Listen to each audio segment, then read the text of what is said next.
none of the characters you're seeing have a soul in this movie. Ask about Illuminati, since the charting of Beatles. Is it Disney mind control? Is this MK Ultra Deluxe? Occult Disney, we go from real to real. Occult Disney, Bohemian Grove and no more real. Occult Disney, ask about Illuminati. Occult Disney, teach a code to everybody. Occult Disney, the wish upon a star. Occult Disney, you know not to travel far. Oh, Occult Disney, the new brand Pinocchio. Yeah, yeah. Occult Disney, it's above so below. Occult Disney, please enjoy the show. Hey, it's the Occult Disney podcast. It's for all the gamers today. We'll be ripping out bits and soldering boards and all that sort of stuff and for your arcade consoles. It's all about the technology today. This is Matt here. I messed up your name. It's the Paranoid American over there. I knew you were going to do that.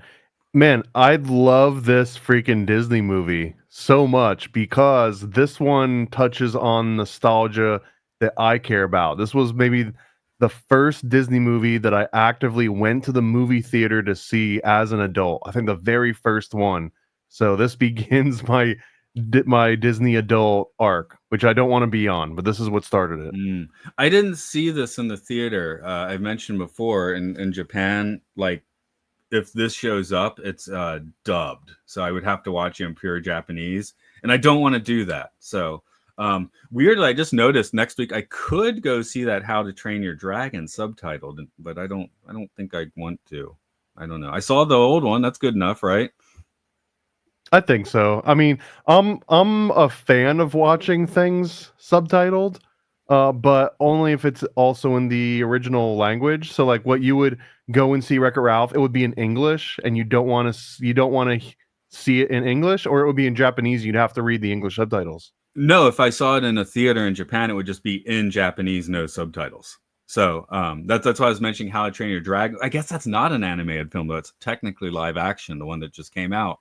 And in Japan, I think it came out this week. So I was like, oh, I could go see that subtitled, but I don't think I care. So that was, it's just like Disney to be redefining the definition of words that define our reality to where a Disney version of live action, that's not live action, that's still animation. It just happens to look more realistic, but they're like actively changing the way that we perceive the world through our understanding of words. Well, keep in mind, too, this is DreamWorks picking up that ball, right? They did How to Train Your Dragon. Disney has been doing that, certainly for the past 10 years. And I guess DreamWorks is like, hey, we want some of that cake, too, you know? And it seems that they got it because that movie apparently made some bank. I mean, it's another one of those examples that now DreamWorks is old enough that they can start playing some of the same weaponized nostalgia games that Disney's kind of had a monopoly over for quite a while. The only other examples I could really think about would be like Hanna-Barbera, which isn't really a thing anymore in the 21st century, and then maybe Looney Tunes. And Looney Tunes has tried to have a few different resurgences. Like there was a modern version of, I think, Daffy and Bugs, or like Odd Couple living in an apartment or something in the 21st century, but none of those have really taken hold. Even the new Space Jam didn't really take hold, right? So Disney and now DreamWorks are kind of the only two animated sort of dynasties that own nostalgia in everybody's brain. Get ready for the Shrek-assance. Shrek-assance and Pokemon too. Pokemon's another kind of a big one. And maybe Studio Ghibli, although I gotta be honest, man, most people that I know out in real world meat space tend to not even know what Studio Ghibli is. Like I would be shocked if they even knew what even like the biggest Ghibli movies were about. Not the case in Japan. Everyone knows yeah, Ghibli, clearly. yeah. In fact, since I'm visiting the States, we're getting some gifts and stuff for people, and she was like, "Oh, I'll order a Totoro for your friend," and we didn't realize how freaking big it is. So somehow I have to get this Totoro into a suitcase or something now. You can suck the air out of that, or just stick it on a cat bus. I have a little cat bus in there too. Like, bought a cat bus, and then she was like, "Oh, that's too small. I should get them something else." And then she got a Totoro that's way too big. So it's a Totoro that's like 10 times bigger than a cat bus now. You need to figure out a way to compress all the air out of that so you can put it in the cat bus. Well, you know what? I found a cat bus that had a little Totoro inside, but she told me not to get that one. So yeah, this was over a phone. I'm in a store in Aki Harbor, and she's doing that. Wreck-It Ralph merch coming soon, I guess. I always like to talk about the ride scene. I know in Tokyo they recently closed Buzz Lightyear, which the Astro Blasters or whatever it is called, and I think that's going to be reopened as a Wreck-It Ralph ride. So Wreck-It Ralph is gaining some traction in the nostalgia culture, I suppose. So here's maybe just me from old age shaking fist at cloud or just not connecting with the youth, but it doesn't seem like there's any characters in Wreck-It Ralph, despite it being like very animated, very like unique character design. But I don't feel like any of the main characters in Wreck-It Ralph are kind of worthy of evergreen, long-lasting like character design. Like I just Wreck-It Ralph himself is just kind of a redneck you'd find in the middle of the woods. There's nothing really that stands out about him. Even Fix-It Felix is kind of lame. I can't imagine anyone caring that much about her. And then like Vanellope, like even though she's got like a design to her, she doesn't have like this protagonist main character energy. And I think that maybe it's just because they're showed up by all of the different intellectual property in this movie. Because you see like Bowser and Mario, and you see Street Fighter, and you see like G.I. Joes, you see like actual intellectual property. And it seems that the character, the Disney IP in this movie, they can't hold a candle to all the co-stars. Well, actually, it's funny. Japan is trying earlier this year. I think it was January to March. They're having their Palapalooza, which is based on characters that are not Mickey for like 3 months. Especially around the castle, they'll put a bunch of stuff up for this. So it was Donald's Quacky Duck City, and before that, it was actually Vanellope's Sweet Pop World. So Vanellope was actually the primary character in Disneyland for like 3 months, and I went while that was going on, and went to the Italian restaurant, and all the food was made to look like sweets. So the spaghetti, they had like a mashed potato on top that was supposed to look like ice cream, and the appetizers were all appetizer stuff, but it looked like desserts, right? Even though it wasn't. And your dessert looked like a dessert too, so that made sense. But so if I had to pick any of the characters in this movie that weren't based on video games, I do think Vanellope might be the strongest one. But again, I think that that's somewhat unique because usually the titular character of a Disney movie tends to be unique enough that they stand out. Maybe with the exception of like Bambi. There's like a handful when the main character that the movie's named after isn't that remarkable. And this is another one of those. Like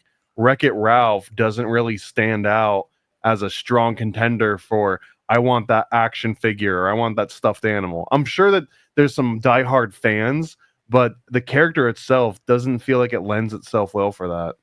No, he's got a lot of personality, though. You got John Riley voicing him and kind of bringing in a lot of that energy. Of course, his name escaped me, but Fix-It Felix, he was on like 30 Rock and stuff. So, we are using a lot of the actors' energy in these. Vanellope, I get what's that, Sarah Silverman, which doesn't feel 100. When you know it, it's like, yes, of course that's her, but that isn't as like instant connection, probably because she's a kid and you don't instantly make the connection. But yeah, this is analogous though to Roger Rabbit, isn't it? Because Roger Rabbit's like, here's Roger Rabbit, here's our original character. Eddie Valiant's there too. I guess the fact that I can just dredge his name out that quickly means he works.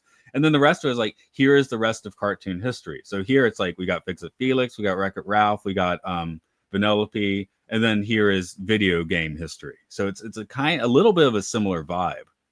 Yeah, no, absolutely. I think that just like Roger Rabbit, these video game characters have their own version of physics and rules that they have to operate within.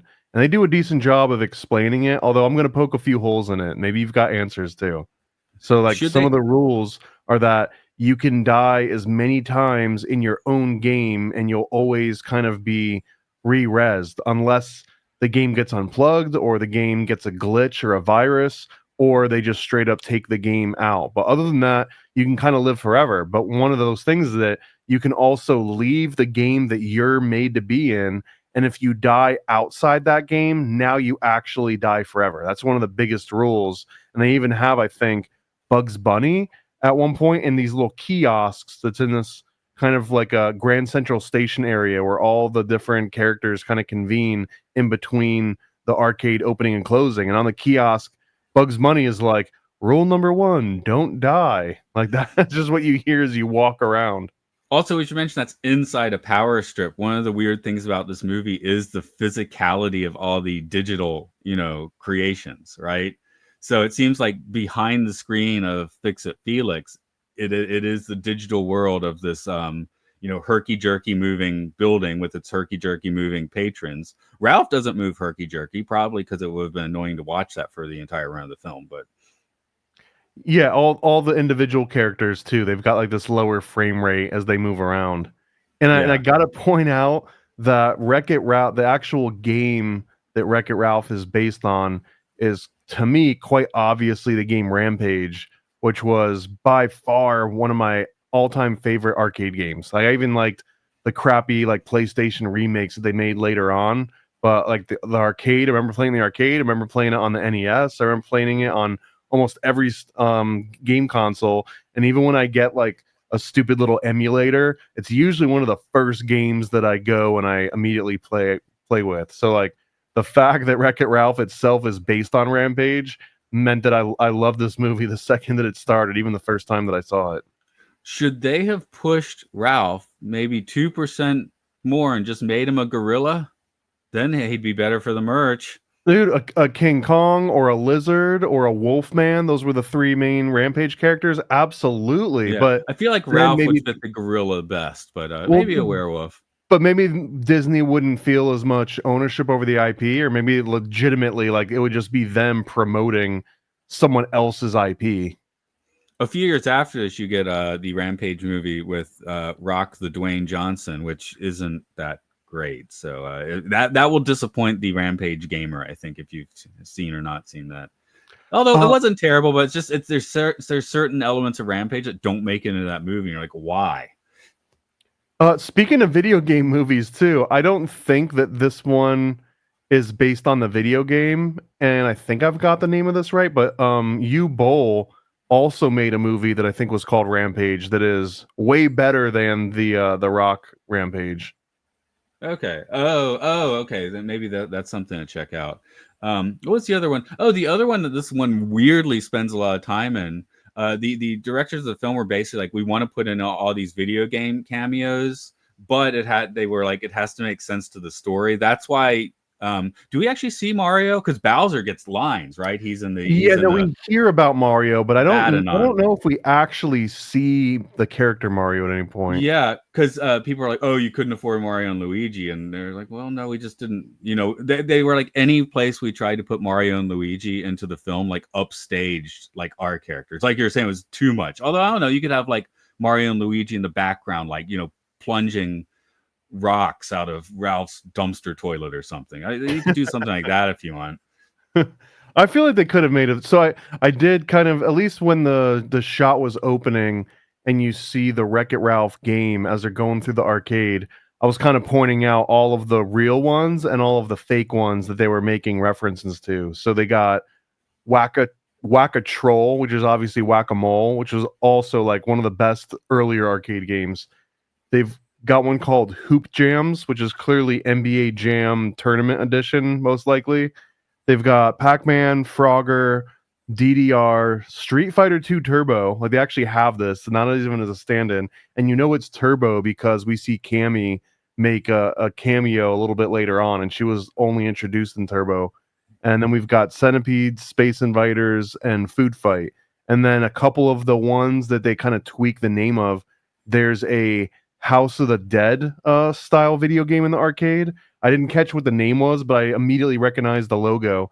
And then there's a one called Fatal Assault in the background, which I feel is a combination of Mortal Kombat and Killer Instinct, which weren't included by name, maybe for obvious reasons. Disney probably didn't want any of that Mortal Kombat like blood on their hands. No, we get Tapper, which was root beer Tapper, which I guess they just didn't want to put the word beer into their Yeah. kids movie. I don't know. Which it's root beer. What's the problem? But yeah, that I just thought that was. I guess not also because they had like the character had a speaking role as the bartender. So if it was root beer Tapper, they might owe people some more money.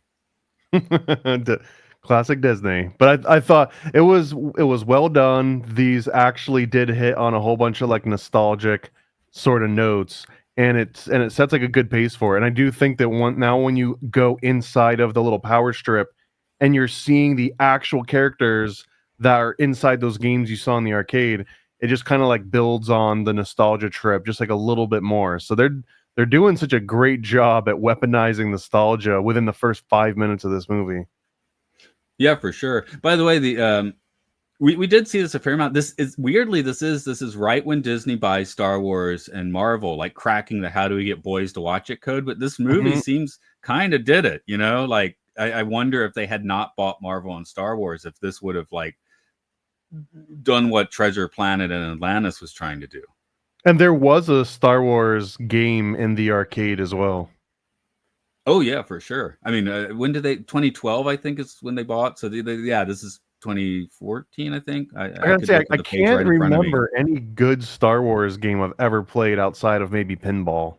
Oh, hold on. This movie did come out in late 2012. Wow. Now I'm feeling old. Wreck-It Ralph is 13 years old. Oh, no. Okay. It still feels like a newish movie to me, you know?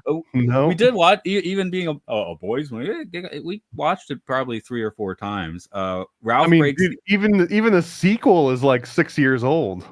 Yeah, I know. It's horrible. I've only seen the first half of the sequel, not because I didn't like it, but because we started and then I had to go to orchestra practice. So they finished it and I haven't yet. We will, of course. But I mean, it is weird, especially post-pandemic, just animated film in particular seems to have become very fragmented and weird. Like people don't, it's like these Disney ones come out sporadically. You get Elio and Wish, which are not particularly noticed. I was just listening to people talking about how this year there hasn't really been like a super successful animated film in America. China has had some, of course, but as far as American production, we haven't really had much this year. Because like, oh, Lilo and Stitch. Oh, but that's live action now. How do you change your dragon? Oh, that's live action. So for actual animated films, nothing's really hit this year, you know? We need it, man. We need a return back to the Renaissance. But I don't think they need it. Like Disney doesn't care. Disney doesn't need a return to the Renaissance. Oh, Lilo and Stitch to gangbusters. I mean, I haven't seen that new one yet. I imagine I'll be like, I'd rather watch the 2002 or whatever one, But hey, I don't know. Could watch it, could love it. We mentioned I was surprised how much I actually liked the 2023 Haunted Mansion. So I just wait until you see Snow White. You're gonna love it. Yeah, I might love Snow White. I don't know yet.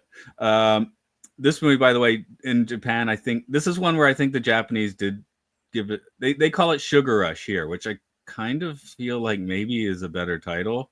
It does change the focus. Called the movie Wreck-It Ralph Sugar Rush? No, it's just called Sugar Rush. If you say Wreck-It Ralph to Japanese, they get confused. But if you say Sugar Rush, they know the movie. Okay, and does that make Vanellope the main character if they call the movie Sugar Rush? That's what I'm saying. Just changing the title kind of does that, which might be why Tokyo was so forward with like, hey, it's Vanellope land for 3 months, Well, and I don't know. I mean, honestly, the game Rampage seems like it would have been big in Japan because it's freaking kaiju, right? That's like a Japanese motif. Like, is Rampage even like a known game in Japan? I mean, we still have arcades in Japan with things you can play. I've never seen Rampage in an arcade, but Japan also doesn't have like retrocades, So right, that's so weird. But Rampage, who made that? It was not a Japanese computer company making that, was it? I want to say I'm Midway. I want to say Midway. Midway. What's he doing that live searching? Yeah, this Vamping, is doing my important. midway. It's got midway. Oh, well, wait, original is Bali Midway. Okay, so it's not. So this was That, made by a pinball company because Bali Midway was essentially making pinball games, and then they expanded into video games, I believe. yeah, they did Mortal Kombat, Rampage, of course. Spy Hunter is a good one. You mentioned NBA Jam, Cruisin'. You know what? I think Japan maybe didn't play Rampage so much because it's we would have like the Konami stuff or that sort of thing, Bandai games, things like that. Why would Japan need it's like we don't have many American cars in Japan because Japan makes a lot of cars, right? It's pretty rare to see a Ford. Rampage just seems like the perfect retro Japanese game because it's kaiju, and it was kaiju before I even knew that was a word or even like an ongoing motif. That's the whole premise of these huge werewolves and reptilians and Bigfoots that are like the size of a building. It might be like if America made like a samurai game, and then it probably wouldn't play so well in Japan. They're like, we have our own. We know what we're doing with this. This is our stuff. What about Samurai Showdown? That was a huge game in the arcades here. Right, and who made that? You put me on the spot here. I can't remember who. Yeah, I know you did not come in prepared for video game history because I didn't either. But my point is, I'm not sure if Rampage was a very big deal in Japan. For Wreck-It Ralph, it doesn't really matter because Fix It Felix also adds an element because you're not fixing anything in Rampage. So Fix It Felix is more of what is he? He's coming from something. I've played something with Fix It Felix sort of characters. Not Dig Dug. That doesn't make sense. I think Dig Dug makes sense. Okay, Felix is a bit of a because you're playing Felix. The little things up, right? And there was another arcade game where you had to like pump up balloons. I think like that's all sort of Felix. Felix makes sense, but in this game, Fix It Felix Jr., you are playing Felix, correct? You are fixing things, and Rampage, of course, you get to be the monster. That's why it's fun. So Fix It Felix does seem less fun than Rampage to me.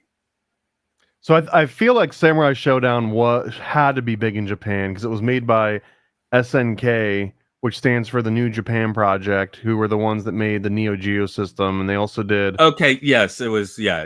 Art of Fighting, Fatal Fury, Metal Slug, King of Fighters, like all those. I feel like those are big in Japan. That's enough in the pocket. Like obviously, it's not Nintendo, but yeah. So that might have been here. Again, it's like. I think it just depends on what you're culturally appropriating. So for us, Rampage kaijus, it's great, and then Japan's like, we can do better kaijus because we're Japan. Well, do you want to do some of the production and box office stuff, and then I'll do the story beats? Yeah, I was actually. It's very successful. It's not quite as out of the box as I expected. 165 million budget, which is insane. I guess I just need to get used to seeing these bigger numbers now. 500 or 496.5 that it made, which is a pretty hefty load. Enough for a sequel. I guess this doesn't quite have the coattails of your Frozen or your Zootopia, I guess, but doing quite well. This one's in production. Not production, but being thought about like since the 80s. So here we go. They're actually saying Fix It Felix is supposed to come across like the original 1981 Donkey Kong is the vibe there. Well, I mean, I get that because Wreck-It Ralph is sort of at the top, and there's this little Fix It Felix. It's like jumping up through the different stages in order to like get to and fix stuff. But you'll never convince me that this is more Donkey Kong than Rampage. Never. Maybe that's why they didn't go full gorilla with Wreck-It Ralph, because that would push it too far into just like they're doing Donkey Kong. Man, if this game or if this movie had featured a Bigfoot as a protagonist, I do feel like now you've got that star power with the main character. Oh yeah. Well, this movie itself started off in the late 80s under the working title High Score, which that's boring. In the 90s, they changed the title to Joe Jump Reboot Ralph. That's a terrible name. I'm glad they didn't go with Reboot Ralph. Wreck-It Ralph's fine. Interestingly, this is he didn't direct it or anything, but this is a very much like John Lasseter like seems to have pushed this one through. Which when does John Lasseter get kind of booted out. 2016, 20. So he's still pretty firmly in. But this is the point where like Wreck-It Ralph is basically a Pixar film for all intents and purposes. Like this is where successful though, right? This is like the first animated movie that actually starts making like a decent amount of money in a little bit while. Well, I think Tangled is the first one, but this is following up. It's doing the boys thing because Tangled still, it's a princess movie. So they're like, let's put Flynn on all the posters and try and make it, appeal to the boys. Change the title to Tangled so it's not Rapunzel anymore.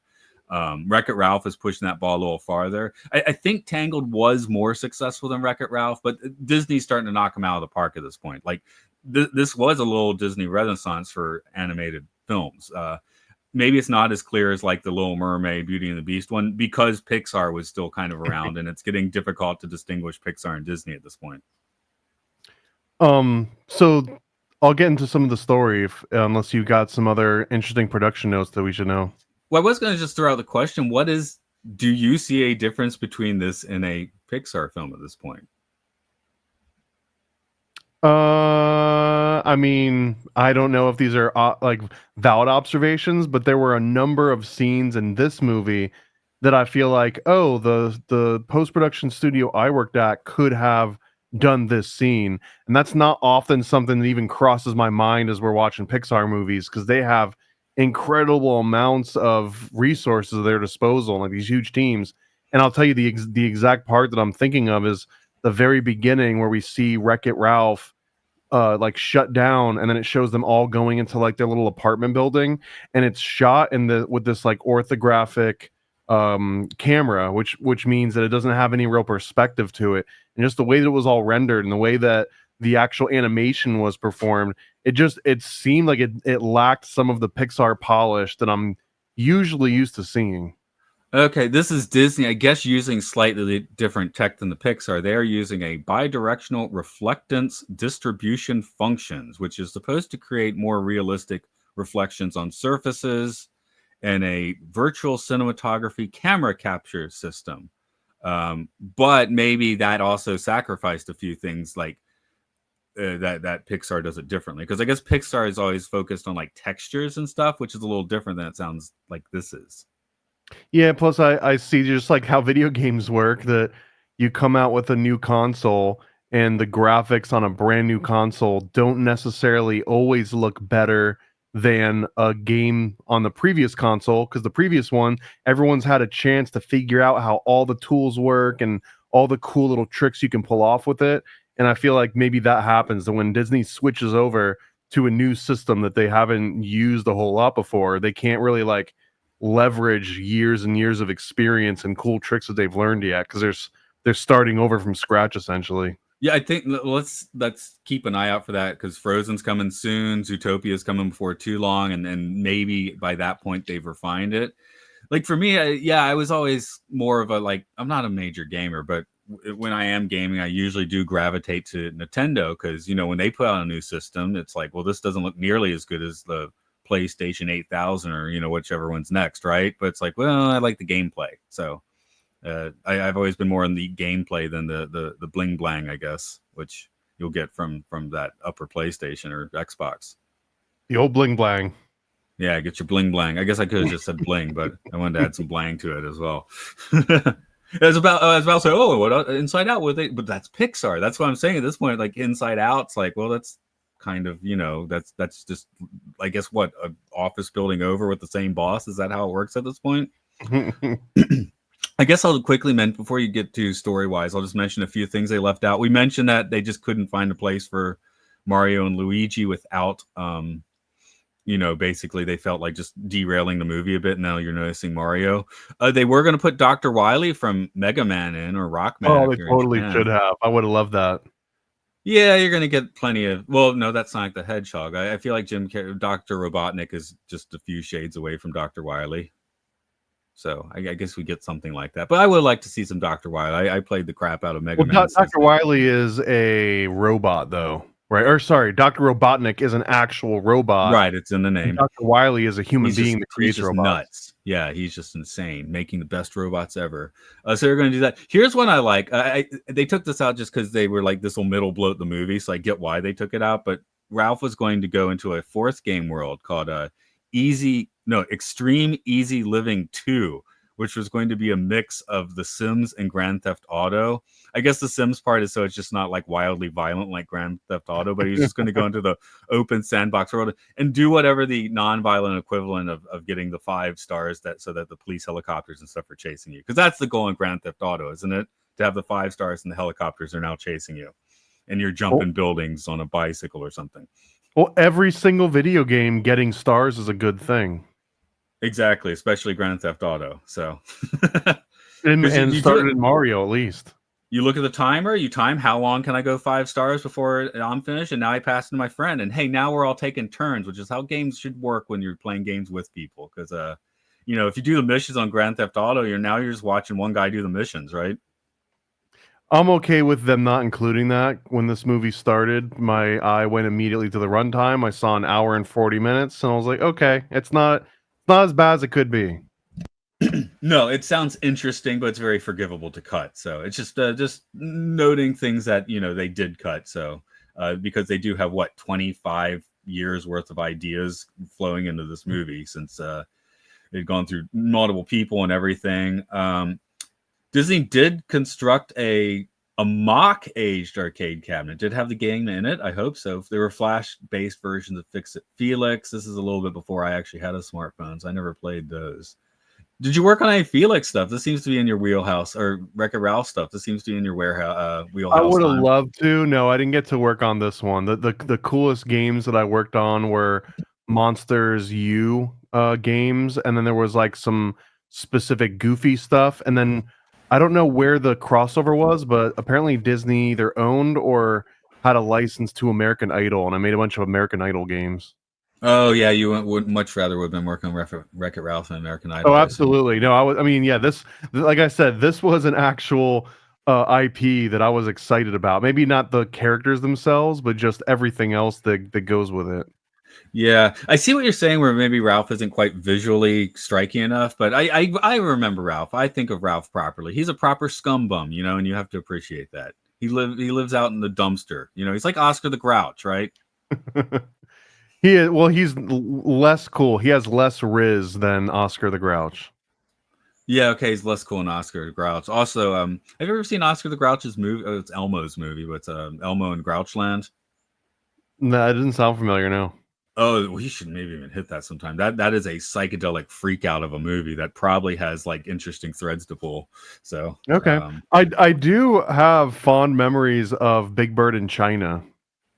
Oh, does that follow that bird, or was that like a TV special?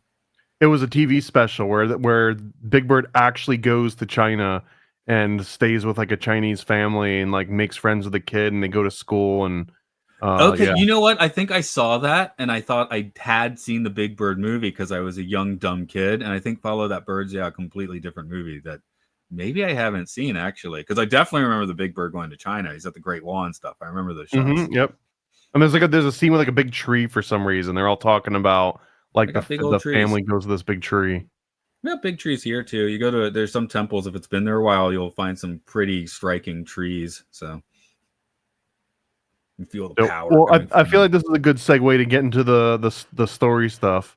Yeah, let's do it.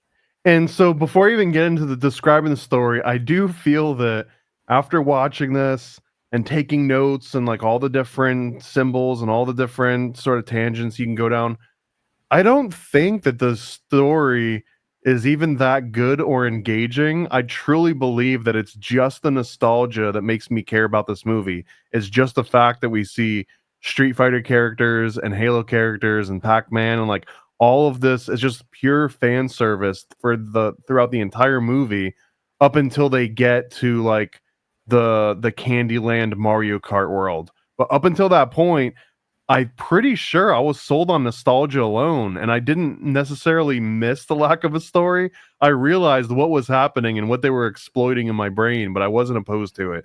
So I just want to point that out, that the story beats themselves, I feel, are fairly shallow compared to most other Disney movies because of all that fan service. Well, a clear comparison would be the Ready Player One movie in particular, because that hits the nostalgia buttons harder by just letting Spielberg remake movies, right? I think this is a lot better. The first 30 minutes, it's just like, let's experience Ralph's melees. It doesn't need a story for the let's world build. You can call it nostalgia or you could call it world building. So, but it still feels somewhat original, even though you're shoehorning all these IPs in. Where Ready Player One, it's like, oh, now we're just going to be in The Shining for 15 minutes because, yeah. You're not wrong, man. You're not wrong. And on that tangent, because like Ready Player One's a great example for like a comparison of at least the storyline. But I read the book before the movie was even slotted to come out, and I remember as I'm reading the book that I'm thinking like, you can't just say that when you walked into the room, it felt like you were rewatching Back to the Future for the first time, and there was Atari playing in the background. Like, you can't just say nostalgic things as a placeholder for actually writing like dialogue or characters or world building. And that one did that a lot. Like the original Ready Player One book. Don't hate me for having that opinion. I actually feel the movie did a better job of not just hammering the nostalgia, even though it clearly did. Wreck-It Ralph, I feel like if you took away all of the different characters, we're like, oh my god, that's Cuber. Oh my god, that's Pac-Man. If you take all that away, there could have been a whole Wreck-It Ralph movie here that was just about the Wreck-It Ralph arcade game and didn't have to pull another IP. But that movie doesn't exist here. Like they clearly are adding a lot of this IP and nostalgia as filler because of the lack of an actual like movie that's happening in the background. That's my opinion on this one. Maybe the thing that fuels it though is, since you're experiencing Ralph's melees for the first 30 minutes, it's like a mild depression or a stronger depression. And that's sometimes when the nostalgia stuff really kicks. So you identify with Ralph, it's kind of a bummer mood. He's drinking at the root beer tapper bar. So when we start seeing the nostalgia stuff, it's like when you get bummed out at night and you start looking at old pictures, right? He can't even get proper drunk. Yeah, he's got to drink a bunch of root beer. Okay, so here's where the story and some of the rules and stuff kind of fall down for me, and maybe you can shed some different light on it. What Ralph is in this movie is essentially a heel, right? Like he's the Undertaker, or he's like a bad guy that still has to exist for the good guy to be there. And he's not necessarily like a true villain baddie that scares you or does anything mean. He's literally a heel. So all of the malaise and all of like this philosophical soul searching that he's going through doesn't feel that much deeper than just any wrestling heel would also go through. Hulk Hogan in his NWO phase, right? Like he's not that much different than all these characters. So all of the woe is me and everyone sees me as a bad guy and a villain, it kind of fell a little short for me, just because as soon as he starts going into this angle, I'm just like, dude, you're just a heel, embrace it. I'm having my synchro mystic viewing experiences coming in. Earlier this week for Time Enough podcast, we've been covering movies that Rod Serling, the Twilight Zone fellow, wrote. And just 2 days ago, I did a podcast on Requiem for a Heavyweight, which is it was a TV show, like a one episode Playhouse thing. And in 1962, there's a movie version starring Anthony Quinn, Jackie Gleason, Mickey Rooney. But the point is, this boxer, they say he's 37 years old, but Anthony Quinn was 47 at the time. He looks like it. But anyway, a doctor says, you are finished. You cannot box anymore, which he just got punched out by Cassius Clay. So it's like, you know what? If that ends your boxing career, so be it. We can say from retrospect, you just got punched out by the greatest. Where are you going to go from there? But anyway, the whole point of the movie is this guy who's been beaten in the head too many times, trying to figure out how to live a life. He's about to become a camp counselor, to bring up boys or whatever. But then his old manager gets him drunk, so he shows up for the summer camp meeting, sloshed, and can't do that. This is Ralph behavior. The end of the movie is like, well, a lot of ex-boxers can still do wrestling, right? Because the doctor doesn't tell you have to quit if you're doing wrestling. And then in the end, he becomes the heel. They put him in a like really offensive Indian wig. And the last shot of the movie is Anthony Quinn, a very large, very good actor, running around the ring, going, oh, doing like the most offensive Indian thing possible. It's like, oh no, that's what he's reduced to. Then the movie ends. So it's like kind of a bummer. So Ralph, it's a similar story to Ralph, though. I guess Ralph still has his job in this case. He can wreck it as long as the machine works. The only reason it's maybe broken down is because he leaves. So And he didn't get punched out by Cassius Clay. He doesn't have that excuse. But he is past his prime in a few different ways. And it's funny as you were mentioning that Mickey Rooney was in the movie that you're talking about the boxer. Well, there's also the Darren Aronofsky movie, The Wrestler, that has Mickey Rourke, which is essentially the same story, just played out all over again. So yeah, I like. And I brought that up 2 days ago. That was my little comparison there, wasn't it? So I like that Wreck-It Ralph is actually Mickey Rourke in The Wrestler. It is funny though, like, because Wreck-It Ralph's actual situation does have a lot of like existential dread to it. He's in a dying machine as the heel, even the machine, it's like they know they're on their last legs. I mean, there's nostalgic arcades. Some of the most fun I had was going to Chicago. You pay $10 and you play there's 50 games. They're all made before 1995. That's fun. Wreck-It Ralph can go in there, or Fix-It Felix, whatever. But the one they're in seems to be like a functioning. I guess in 2012, did America still have functioning arcades? Japan, we did. Not really. I mean, maybe next to like the old time, phosphorus shop or something. Yeah, it's Dave & Buster's now, isn't it?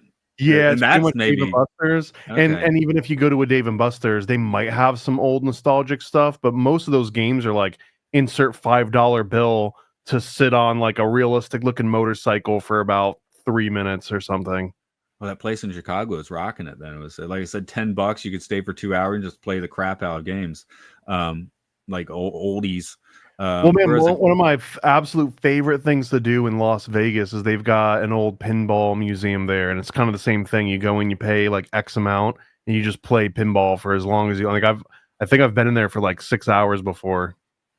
In Japan, for better or for worse, the arcades are being increasingly encroached upon by the claw machines. That's the super popular thing that that and the gachapons. I did finally win something out of a claw machine a few weeks ago. That was exciting. Because I don't sit there and just put money in the thing. I was at the hot spring and they have like a dinky one in the middle of the countryside. I said, let's see if my 100 yen coin is lucky. And it was. Of course, then I tried again a week later and put in 200 and got nothing. So whatever. I'm more for the gachapons. At least you get something with the gachapons.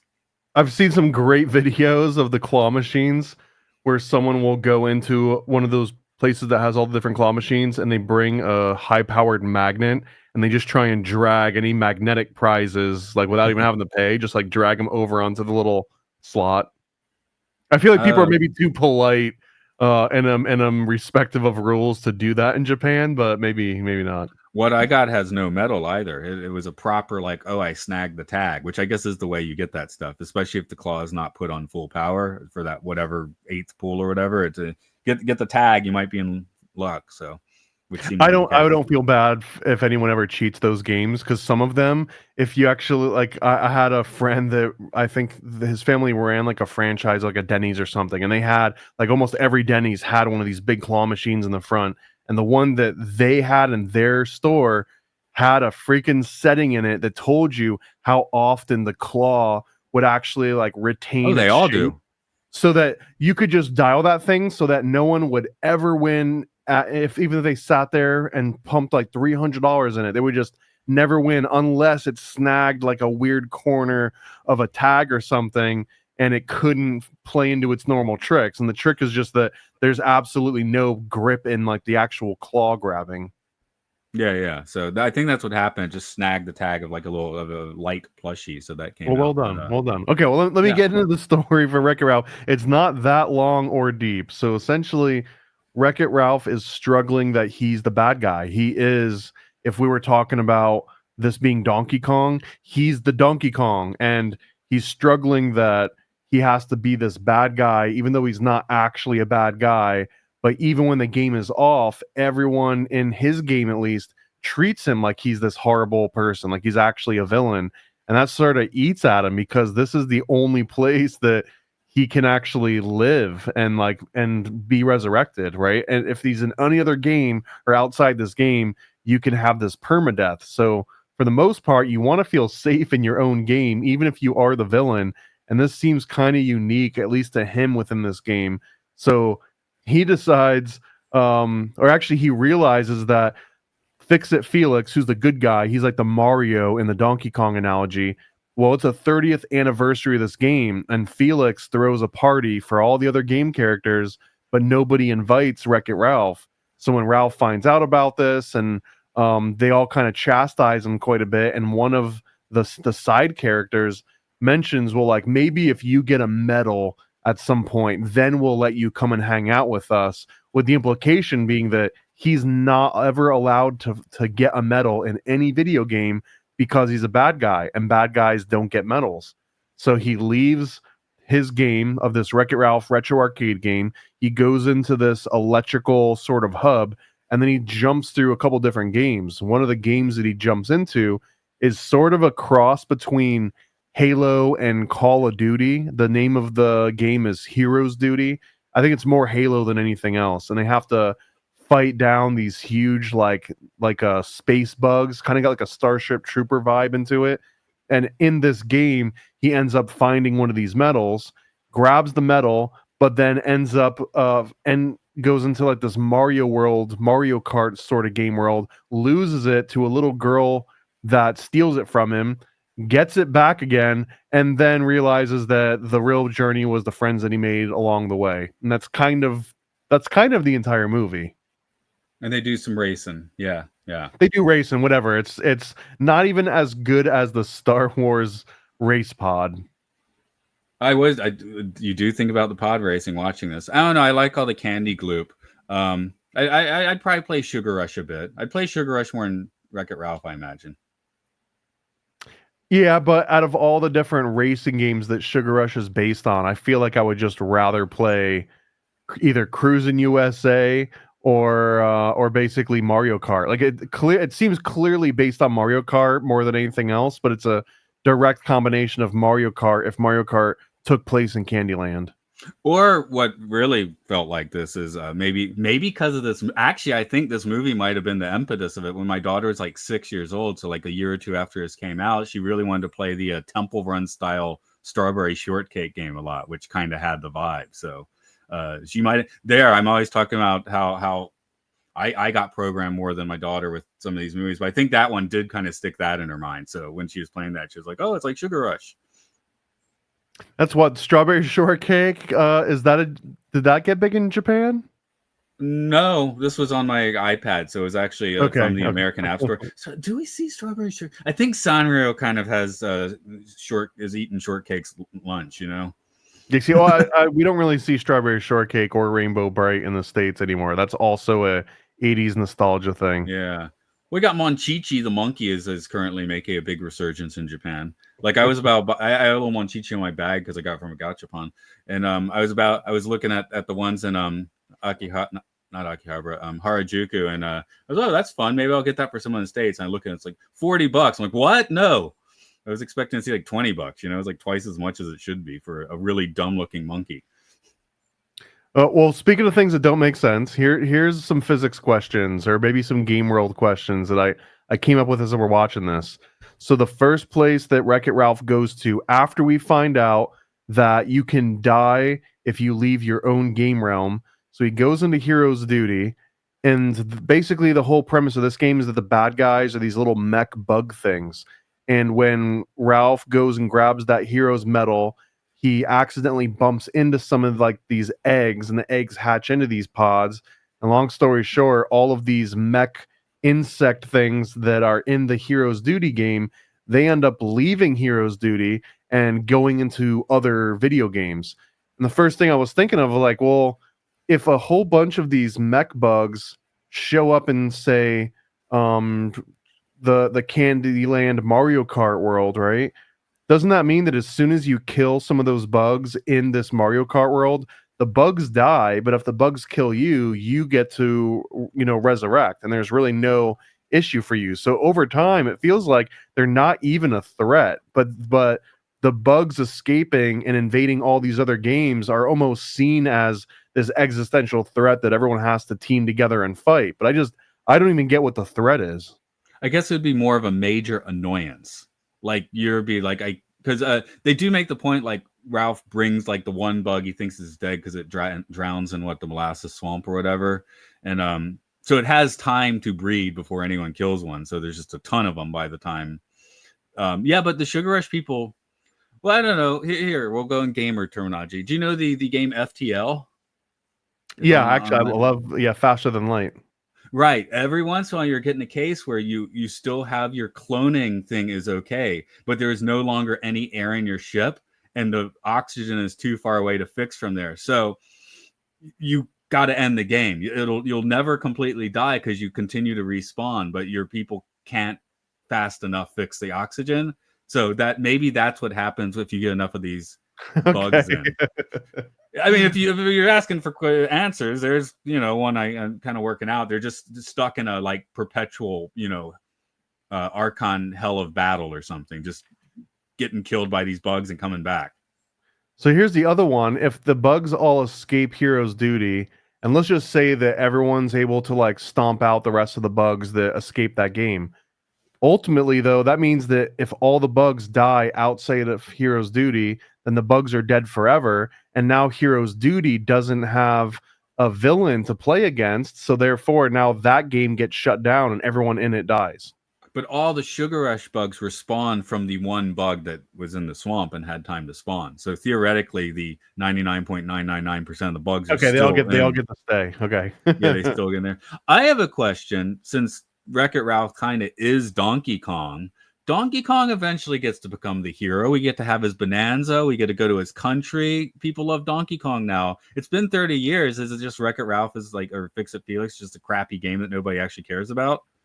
Oh, 100%. Yeah, of course. Okay, because Donkey Kong, he's in the bad non-meaning, is he? I don't remember. Bowser gets to hang out in Mario Kart, right? So he gets to have Wreck-It Ralph's fun just in general. He's always in Mario Kart. He belongs there.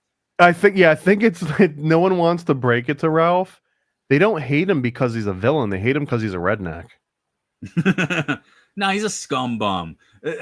Interesting. I don't feel like Ralph is quite a redneck. I feel redneck vibes, man. He wears overalls. He doesn't wear shoes. His overalls have patches in them with like torn knees and stuff. He has like a mom's haircut, a kitchen haircut special. Like he kind of ticks almost all the boxes aside from maybe an accent. Yeah, I guess it's because he lives on a pile of bricks next to a skyscraper. Not a skyscraper, a large apartment Well, building. he lives in a freaking trash dump is where he lives. Right. I mean, they can't make it look too trashy. It's not like he's just living in stinky hell. I mean, might be, but I most remember bricks. I'm living in a pile of bricks, which, yeah. Okay, here's another one. In the course of this movie, I really do like what the hell's her name? Sergeant such and such. She's the one that Jane Lynch. Sorry, I'm just coming at you with the actor's name.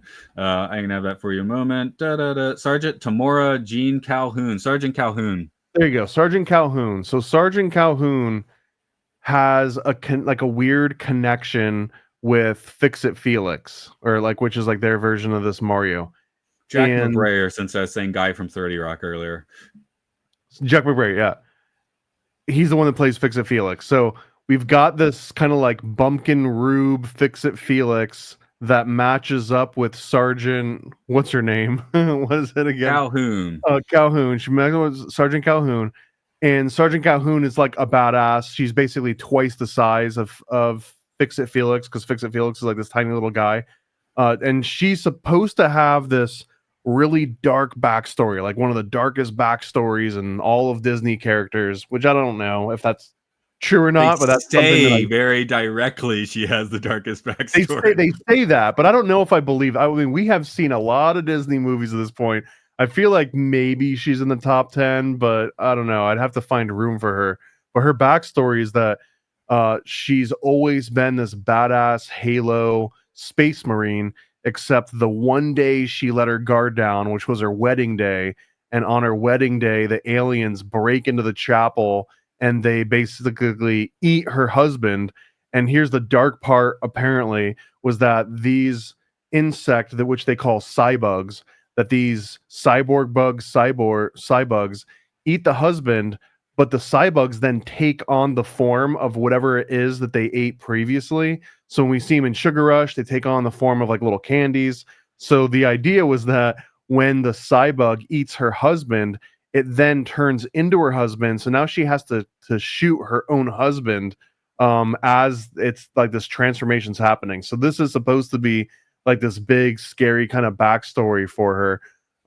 That and there's this one scene where I think I don't even know if this is an actual theory. I didn't find anyone else mentioning this, but we see Fix-It Felix say something to her that triggers her and it reminds her of her husband. And I was just thinking, like, maybe Like, Fix-It you're real Felix, dynamite, something like that. You're a yeah, he's dynamite like, gal. That's it. You're a dynamite gal. And he says this to her, and she has a flashback to her husband saying that to her over and over again. And I was just thinking, like, maybe Fix-It Felix is her husband, because Fix-It Felix is this old retro game, and maybe over the course of time, Fix-It Felix turns into like a Space Marine Fix-It Felix, which becomes her husband. There's really no other reason why he would say that exact same phrase to her in this movie in that context. And they even kind of look the same. Like, if you were to take her husband and put him into the same visual style that they render Fix-It Felix in, he's kind of a dead ringer. So I don't know if that's a new fan theory or not, but I feel like that makes all the sense in the world. Okay, so if we like Wreck-It Ralph, he's a sentient guy that lives in this game. So Donkey Kong is also a sentient gorilla that lives in his game. Is Donkey Kong Country a different Donkey Kong then? Because if that's like several, if that's Fix-It Felix was actually popular, and there were 5 other iterations, and then she married iteration 5, that would be a completely different Fix-It Felix, though having many of the same characteristics. Yeah, I mean, it would be like a clone, or it'd be like an alternate universe version. I mean, if you watch Marvel and DC, you already know all about the alternate universes. I think that's all that is here. So if King Koopa or Bowser or whatever, and Badanon, if that is the one from Mario 64, he's going to be much grumpier than the Bowser from Mario Kart, who just has fun racing. I think so, because you clearly see in video games they'll often do like an entourage game where you can pick the different versions of the different Marios. In fact, there was a Mario game that I think came out for Super Nintendo at one point. I don't think I'm making this up, where you could basically play like Mario 3 but use characters from Mario 2 in Mario 3, or it was like a mix-up game that was intentionally made so that you could do like this cool stuff. Like, you could be Toadstool or Toad rather inside of one of these games. I seem to, maybe Game Genie or something would do that for you. Even Super Mario Brothers 2 is just a completely different game, and they just pasted Mario and Luigi and Princess Peach on top, which it's canon now though, and don't you say different. I mean, you can play the original Japanese game, whereas Japan Super Mario 2 was just harder. It was just the same thing but harder, So I've got an annoying observation here too, and I don't think it's my fault. I think that modern society has trained me to look out for problematic scenes and dynamics at this point. And maybe 2012 when this came out, right? Maybe it's just on the cusp, but like, it annoys me that I even noticed this. But there's this one freaking scene, right, where the sergeant and Fix-It Felix are trapped inside of Sugar Rush, and there's these Laffy Taffies, and they're falling in this Nesquik, and they realize that, okay, the Laffy Taffy are like these vines, and if they make them laugh, they'll come down and they can grab onto them, which will save their lives, because otherwise they're gonna die in this Nesquik that's basically Nesquik sand that's eating them alive. And they realize, kind of like babies, for whatever reason, babies like to see people get hurt or injured, and they laugh about that. They realize that the Laffy Taffy, every time the sergeant punches or slaps Fix-It Felix, they laugh and they come down a little bit. So the gag becomes like, just keep hitting me, keep beating me up, because that'll make these Laffy Taffies lower down to save our lives. And here's the annoying thought is like, this is just a very problematic and toxic relationship right off the bat. And the premise is like, you've got a theater full of people watching the screen and just witnessing assault and domestic violence and laughing about it. And it's one of those, like, you can't swap any part of this and still have it be acceptable. But the fact that like the hot lady is beating up the nerdy guy, for some reason that's acceptable in 2012. And it bugged me. Okay, I was sitting there having the annoying rule thought. I was like, he just lost a tooth and stuff. Does that mean that is a permanently lost tooth because he is in Oh, Sugar Rush? yeah. Yeah, he gets like a swollen eye. Like that's what's kind of interesting about it is they like actually show him getting physically damaged. He gets like a shiner, and then she hits him again. He like loses a tooth, and like it's somewhat violent. And everyone's just like you can imagine, like everyone in the theater laughing about this, and the Laffy Taffy are laughing about this. I mean, if this were Fred Astaire, actually punching Alice to the moon, it loses some of the comedic flair, I think. Well, if they were intentionally thinking Roger Rabbit, though, isn't that what Eddie Valiant does at some point? He starts beating himself up so the weasels will start laughing. Of course, he's doing it to himself in that case. Like this is something that, for whatever reason, even human babies, like they laugh at people getting beat up. All right, but I guess in that case, he's doing it to himself, which maybe makes things better. I don't know. Or hey, you know what? You don't know what Felix is into. Maybe he just really likes that stuff. There's also a few different digs in this movie at homeless people. One of them is that they show Qbert is begging for food because his game got shut down and he doesn't have a home anymore. So in this kind of like Grand Central Station, he's literally sitting on the ground in a corner with a cardboard sign that's like, "Will play for food" or something. And Wreck-It Ralph smuggles him a cherry from the Pac-Man game.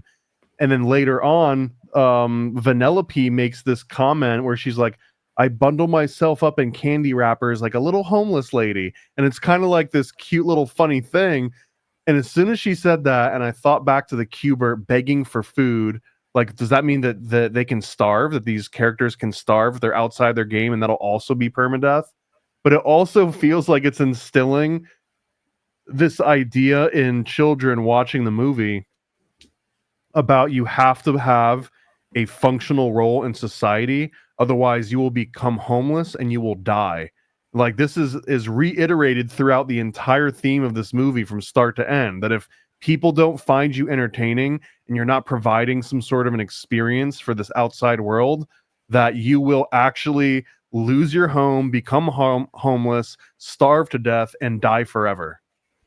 Hey, the Roman Empire stopped having gladiatorial battles and it crumbled. I'm not quite sure which came first in that case, but great game too. Total War Rome, great game. Oh, that I think my computer couldn't run that at the time, so I just had to go back to Civilization, the game Civilization. We haven't talked much about King Candy, aka Turbo, which that is, I guess it's a B plot, but he's keeping Vanellope out of the game because he's basically hijacked Sugar Rush since he can no longer be in his own game. Which well, like, they call it's a verb too. They call it going turbo. Going turbo. Going turbo. Well, you're like, what does that mean? And then they 3/4 of the movie they explain. Yeah, they use the phrase a few times before they explain what it is, and it doesn't really make any sense because the first time they said it, like going turbo, so what? Just like going faster. And again, like I mentioned, when I saw Cammy at the beginning, I was like, well, that's Street Fighter Turbo. Are they saying that like turbo was a bad thing? Well, it turns out Turbo was the name of another protagonist in a different video game that got kind of like canceled and removed. But before they took the game out, the character named Turbo jumped out of his game and he jumped into another game. I think it was like Grand Prix or something that looks like an old Grand Prix game. And that when he was in that game, he distracted the other players. And eventually they were like, oh, this game's glitching. So not only did it take out his game, but it also took out the game that he infiltrated. So going turbo is kind of like going rogue, but going rogue in this world means that they can shut your game down and everyone inside of it dies. Right. So, keep your place in society or everyone dies. I did have to write down the quote though here that Turbo is a mangy dog chasing a cautionary tail. I like that. So, and we find out at the end of the movie that Turbo also becomes King Candy, who is the head guy inside of the Sugar Rush Mario Kart game. So but it was supposed to be Vanellope, right? That's where he kind of hijacked it. Right. He hijacks it and he causes this glitch to start happening, and then the glitch manifests itself in Vanellope, and everyone blames Vanellope as if Vanellope is some kind of a virus that needs to be avoided. But really, that glitching was caused by Turbo injecting his code into this game. It gets kind of convoluted. I wouldn't say deep, it gets convoluted. Yeah. Let's see, anything else I've got here. Oh yeah, at the end, speaking of when they are defeating Turbo, that was one of the more phallic things I've seen in a Disney movie, where it has the they get the Mentos volcano to explode or something, and it just like has this like massive ejaculation, which I thought that's kind of weird, followed by being in a bunch of chocolate. I'm like, hey, where's this going? So I just realized that those were Mentos. Yeah, good call on that. oh, they do call it out as Mentos, because I put a note that I sometimes buy a Ramune Mentos. Yeah, because there's a Mentos and Diet Coke thing, right? That if you have Mentos and Diet Coke, your stomach will explode. So they're kind of riffing on that. Where's the Pop Rocks? Maybe it's Mentos and or Pop Rocks. So, one other note that makes this movie feel like it's trying to teach you about economics, at least in some different levels, not just through homelessness and starvation and ultimate death if you don't serve a function in society, but also that these games cost money. The whole mechanics of any arcade game and the difficulty levels and all of the different game mechanics are all based around extracting more money from you, right? Like they were called quarter pushers at a certain point, and it's meant to like have a very specific pace for you to die at a very specific pace so that you're constantly pumping money into this thing.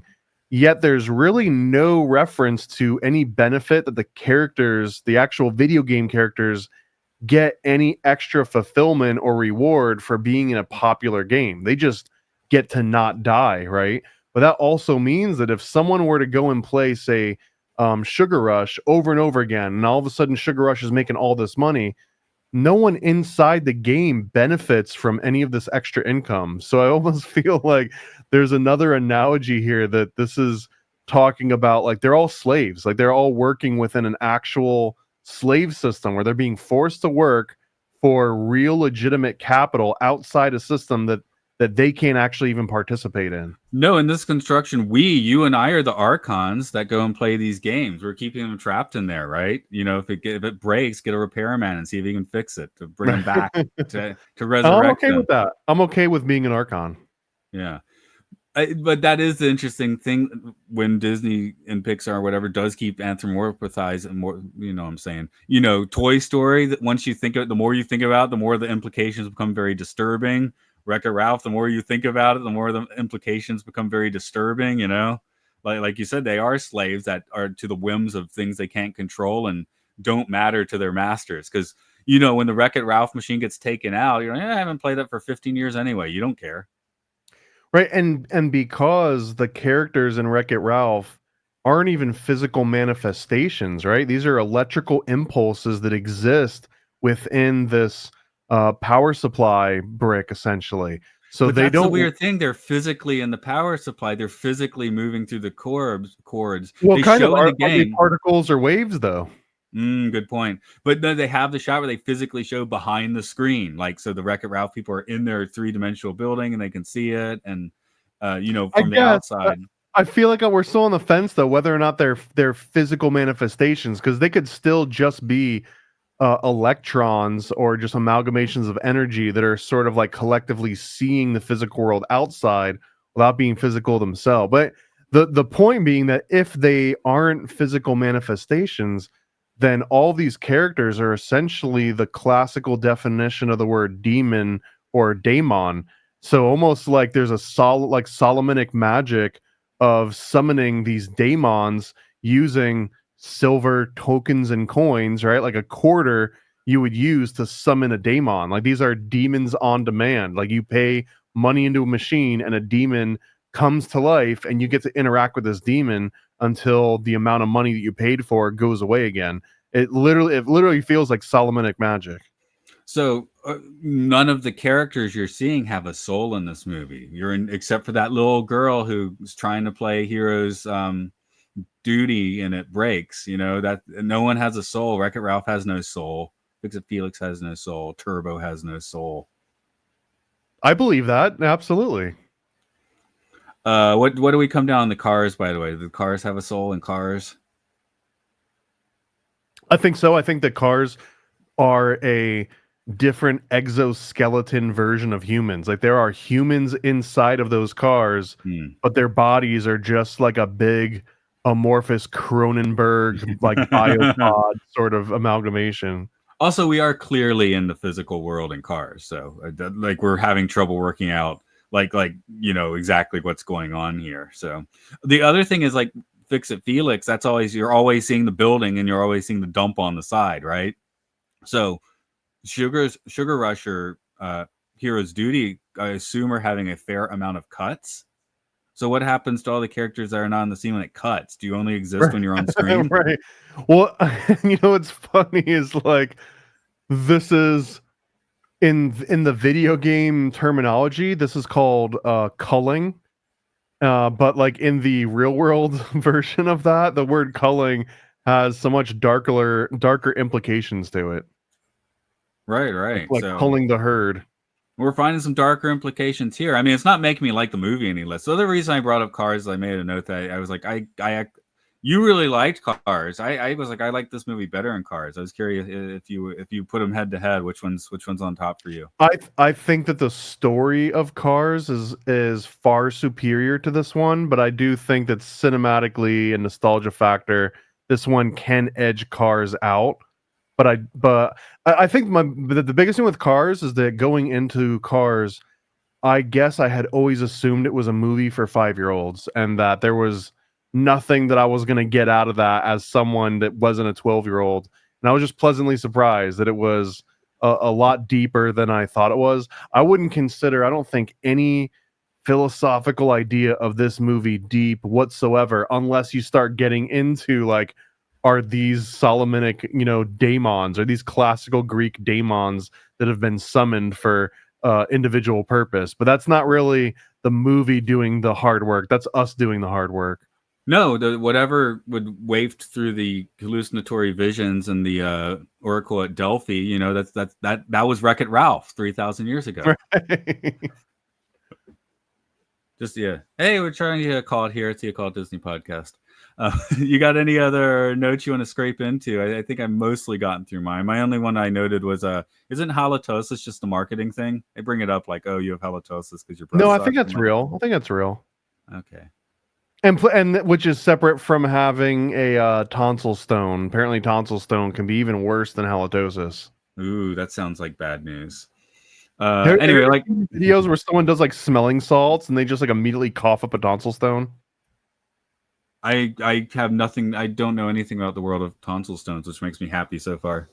I think it's a combination of bacteria and calcium deposit that actually burrows itself like a pimple in the back of your throat, and over time just keeps building more and more up until you have like an actual stone, like a philosopher's stone made out of just horrible, like unprocessed bits of food and deposits, and then it gets so bad that it'll start to stink.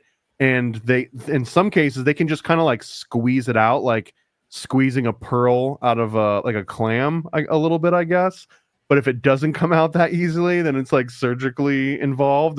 They're weird, man. It's like I didn't even know that they existed, but I get all these ads on social media all the time. It's like, do you need to get rid of your tonsil stones? Like, I don't know. Do I? Do I even have one? I think I still have tonsils. Interesting. It seems like halitosis is a genuine or non-genuine. So about half people are just convinced that they have it, and then the other half do. Okay. So this is like Morgellons disease a little bit. Yeah.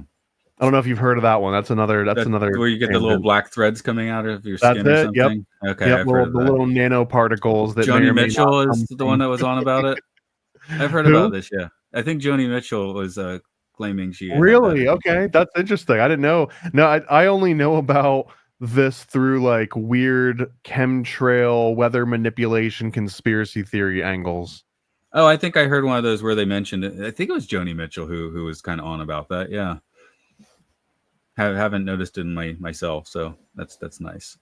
The only other things that I had up here, I just wanted to be a little bit comprehensive here. There are some fan theories that I didn't think any of them were that freaking. None of them really knocked my socks off. One of them was that Vanellope is not a glitch but a virus, and that she really does have the capability of destroying other games. I don't know. I mean, I get it, but I also feel they kind of explain that away explicitly when they She's tell on you the about side of the background. cabinet. Yeah, she's on the side of the cabinet. So that's okay. That was one of them.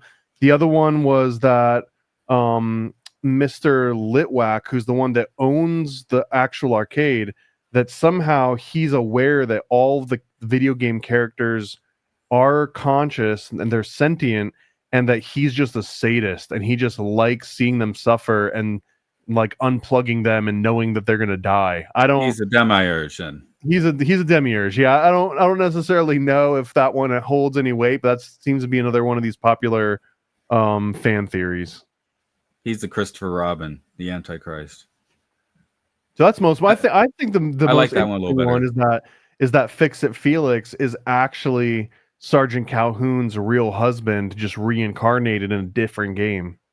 Well, I like that theory, but I think Fix It Felix would be like the much earlier iteration, which is why he would seem so kid-like next to her, you know. But you take again Mario. If you take Donkey Kong Mario compared to Super Mario Wonder, it's a pretty different Mario, you know. And this one also, I'm not keeping a good tally yet, but this one has a reference to Al-Anon or Alcoholics Anonymous, but it's called Bad-Anon, and they're all, I guess, trying to work through the fact that they're bad, and they have their own serenity prayer. I don't remember it verbatim, but it's like So being bad is good. I'm bad, and that's good. Yeah. yeah, so like, and I just thought it's interesting because the only other movie that I can remember that had a direct reference to Alcoholics Anonymous was Finding Nemo, and it's the sharks that are trying to give up the fact that they're eating all of their friends. And here they're just trying to accept it, though, right? Yeah, well again, Al-Anon isn't the same as Alcoholics Anonymous. So Al-Anon is just like trying to work through something that is affecting your life, not necessarily that you're doing anything bad or that you need to change, but you're just like working through some stuff. And just the same way that I feel like there's a short list of Disney movies which use guns as weapons in the movie and not just as props.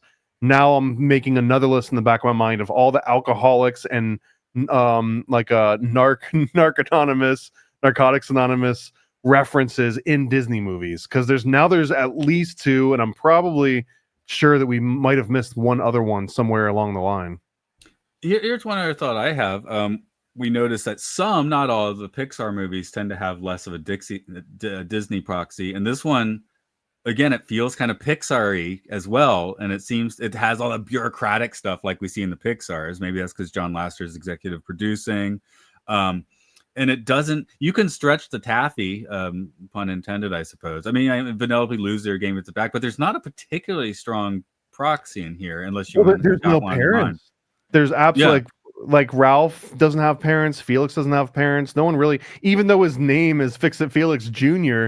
We don't necessarily see that he's got a father or a dad or kids. So even if someone were to get kidnapped or like die in this game, there's really no concept of age or actually being kidnapped or taken away from someone.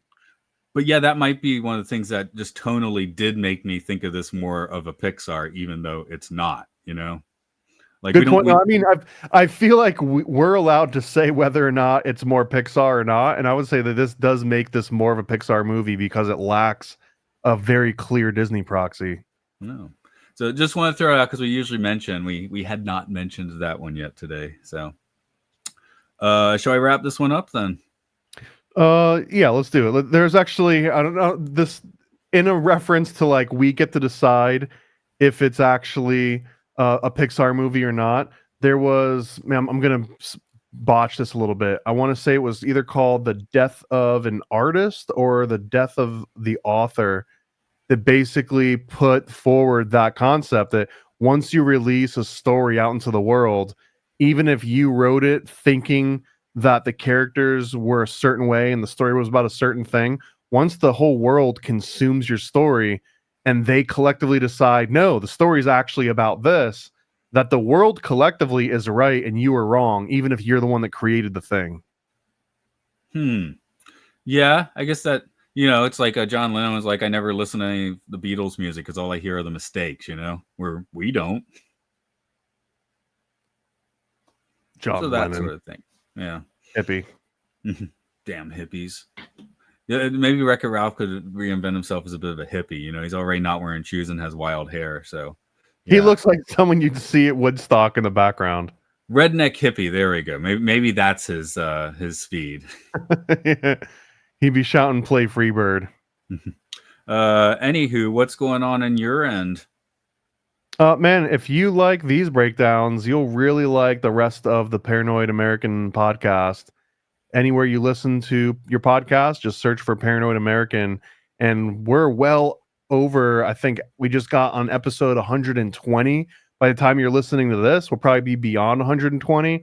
So, I mean, we're talking like 400 hours worth of content. If you haven't heard any of it yet, you should go ahead and get started. There's a lot of different topics that we go over. Conspiracies, we talk about psychedelics, we talk about cartoons and movies and philosophical debates, just anything that you could imagine. It's all on the Paranoid American podcast. Okay, you do the podcast today. I guess I'll just throw out my music link for today, which is Roving Sage Media at bandcamp.com. I don't know, they have Bandcamp Fridays, whatever that means. They make psychedelic rock under Glazed Cathexis, electronic music under Damaged Tape, and a weird amalgamation of it all as the Electric Sages. You also find some binaural beats there to reprogram your brain with, so you can do that. Anyway, this podcast be glitching out. I guess I'm going to have to put the sign on the front and try turning it off and on again. Hey, if you try turning it off and on again, the world of Wreck-It Ralph, did you just murder everyone? All American stickers, cryptids, cults, and killers. We got all your favorite conspiracies, all the land and more on our sticker sheets. Paranoid American stickers, they'll make you smile and snicker. False flags and secret societies, all of these and more on our sticker sheets. Explore the unique with Paranoid American sticker sheets. Unearth tales of cryptids, cults, and mysteries through each sticker. These won't last long. Get yours now at paranoidamerican.com. We're all American stickers, cryptids, cults, and killers. We got all your favorite conspiracies, all the land and more on our sticker sheets. Paranoid American stickers, they'll make you smile and snicker. False flags and secret societies, all of these and more on our sticker sheets. What the heck are you waiting for? Discover the extraordinary with Paranoid American sticker sheets. From cryptids in the night to cults out of sight, each sticker is a unique find. Get yours now at paranoidamerican.com.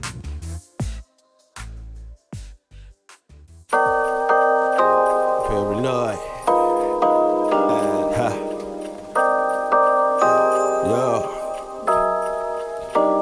I scribble my life away, driven to write the page. Will it enlighten your brain? Give you the flight, my plane, paper the highs ablaze. Somewhat of an amazing feel when it's real to real. You will engage it. Your favorite, of course, the Lord of an arrangement. I gave you the proper results to hit the pavement. If they get emotional, hey, maybe your language, a game, how they playing it well without Lakers. Evade them, whatever the cost, they are the shapeshift. Snakes get decapitated, met is the apex.